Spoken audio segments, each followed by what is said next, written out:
সৈয়দা মার্জিয়া বেগম আমার বোনের মেয়ে আমাকে বলেছিল ওকে দেখানোর জন্য আমি কিভাবে চিকেন উইংটা রেডি করি। আমি ময়দাটাতে লবণ দেই, মরিচের গুঁড়া আর গোলমরিচ, আর কিছুই না। এটা দিয়ে আগে ভালো করে ময়দাটাকে মিশিয়ে নিতে হয়। ময়দাটা একটু লাল লাল থাকলে আসলে চিকেনটাও সুন্দর হয়। আর চিকেনটা আমি যেভাবে ম্যারিনেট করি, আমি চিকেনের মধ্যে অল্প একটু আদা দিয়ে অলরেডি রেখেছি, কারণ আমি আদা রসুন খুবই কম ব্যবহার করি চিকেন, বিশেষ করে চিকেন উইনে। আর এই যে আমার কাছে রসুন বাটা নাই, আমি গুঁড়া দিয়ে দিলাম, বাট খুবই অল্প পরিমাণ দিই আমি, কারণ আমি বেশি দিই না। আর সয়া সস টস আমি ব্যবহার করি না। লবণ দিবেন যার যার আন্দাজ মতো। আর আমি এখানে দিই গোলমরিচের গুঁড়া আর হচ্ছে মরিচটা আমি বেশি পরিমাণে দিই, কারণ আমার ছেলে একটু ঝাল পছন্দ করে। আপনাদের মরিচটা এটার কারণে লাল হয়। যদি মরিচ আপনাদেরটা বেশি ঝাল হয়, সেই ক্ষেত্রে আপনারা চাইলে এটাতে পাপরিকা ইউজ করতে পারেন। আর হচ্ছে দিব ডিমের সাদা অংশ। ডিমের কুসুমটা দিলে আমার জায়গা থেকে শিখা, উনি বলেন যে কুসুম দিলে নাকি এটাতে ফেনা হয় বেশি, এই জন্য আমি কুসুম ব্যবহার করি না। এই কুসুম ছাড়া শুধু ডিমের অংশটা দিয়ে এই যে এটাকে মাখিয়ে নিই। আমি আর কোনো কিছুই এটাতে ব্যবহার করি না, কারণ এত এই যে সয়া সস টস অনেক কিছু দেওয়া, টেস্টিং সল্ট এত কিছু দেওয়া আমি পছন্দ করি না। আমি জিরার গুঁড়া ওইটাতে দিই না। জিরার গুঁড়া কেউ চাইলে দিতে পারেন, বাট আমি জিরার গুঁড়া দিই না।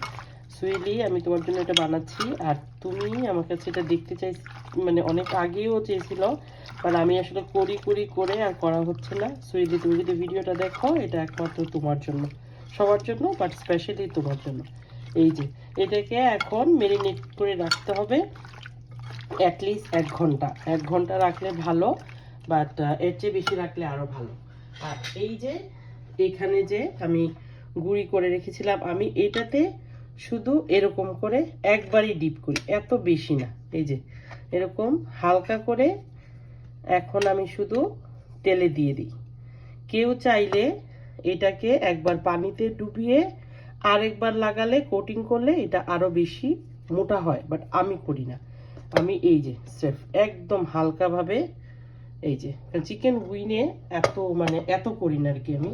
এই যে সুইলি দেখো, আমি তোমাকে দেখানোর জন্য সাথে সাথে করে নিচ্ছি, বাট আমি ইউজুয়ালি এটাকে আরেকটু রাখি আর কি। এই যে একদম হালকা হাতে গুঁড়িটাতে আমি এই যে একদমই হালকা, এই যে এখন আমি এটাকে ডুবো তেলে ভেজে নিই। এই হচ্ছে চিকেন উইনের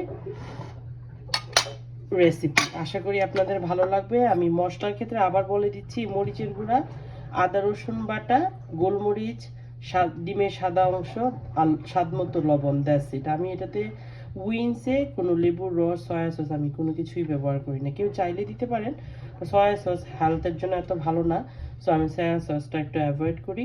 আমার বাচ্চা এরকমভাবেই পছন্দ করে। কেউ চাইলে আপনি অবশ্যই জিরাটা দিতে পারেন, জিরাটা দিতে ভালো লাগে, বাট চিকেন উইংসে আমি অ্যাভয়েড করি এরকম জিনিসগুলো না দিতে, শুধু আদা রসুন আর গোলমরিচ।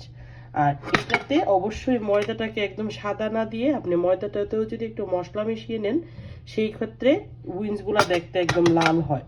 ও প্রায় আমাকে জিজ্ঞেস করে যে খালামণি তুমি এটা কিভাবে বানাও, এই জন্য তোমার জন্য এটা শেয়ার করলাম। আশা করি সুইলি তুমি এই ভিডিওটা দেখবা, তোমার জন্য রইল। সবাই অনেক ভালো থাকেন, আল্লাহ হাফেজ।